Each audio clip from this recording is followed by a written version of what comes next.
The man fled in terror because his girlfriend had turned into a zombie. Just that morning, Nick woke up in the church and found his girlfriend Xiaomei missing from his side. As he went downstairs to search for her, he discovered blood stains on the piano, instantly filling his heart with a bad feeling. In a distant room, a pair of legs protruded from behind the door. When Nick approached, he found his friend had already stopped breathing, his neck seemingly torn by some beast. Nick was so frightened he didn't know what to do. Thinking of his missing girlfriend, he picked up a stick for protection and called out her name. Soon, he found his girlfriend crouching in a corner, actually eating their good friend. She stared at Nick so ferociously. Even more bizarre, a dagger was stuck in her body. Nick felt terrified and only wanted to escape this place. He climbed out the window and fled to the street, but before he could catch his breath, a car knocked him out.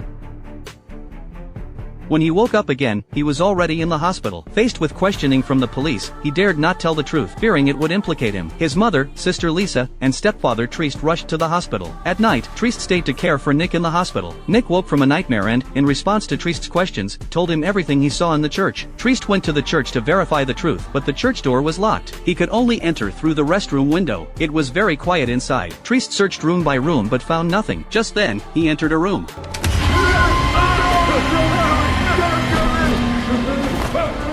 Trist chased to the stairs and also saw the blood on the piano. He came to the hall, loudly calling out, "Is anyone there?" But while searching, he accidentally tripped and directly touched a pool of blood, with remnants of flesh and blood. Trist panted heavily, obviously startled. He told his wife that something terrible must have happened in the church. His wife said it was quite normal, that it was a place where hooligans took drugs, and he had hallucinated from taking too many drugs. Trist had no evidence and said nothing more. Just then, the patient in the next bed was about to pass away. The doctor quickly took him away. Nick took advantage of the chaos, stole a set of clothes, and escaped to the street. He went to a restaurant and found Carl, who sold him the drugs. He just wanted to figure out what kind of drugs he had taken and why his girlfriend turned into that state. Carl comforted him for a while, then drove Nick out to relax. He drove to the pier and told Nick to sit in the car and not move, that it was very safe here. Then he searched for something in the trunk. Carl walked to the car door and told Nick to get out. As he opened the door, Nick saw the gun hidden behind him. He pretended not to see it, then suddenly grabbed Carl's gun hand. To survive, Nick unleashed an unprecedented burst of energy. Finally, a gunshot rang out, and Carl slowly fell to the ground.